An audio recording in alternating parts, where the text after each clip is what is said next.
Ошондуктан көлүбүздү коргоо, таза сактоо ар бирибиздин милдетибиз деп эсептейм.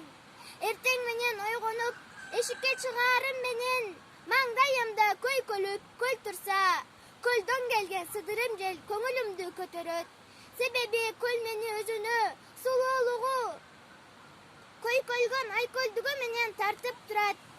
Сырдашканга жан досум, кыпкызыл болуп, эртең менен күн көтөрүлүп келатканда, мага көлдүн ичинен чыккандай сезилет. Чоң энем көлдүн касиети бар деп көп айтар эле. Ысык көлдөн улуу манасчылар, залкар инсандар чыккан. Элибиз меймандос, кичипейил келишет. Ошондуктан жер жүзүнөн эс алуучулар көп келишет.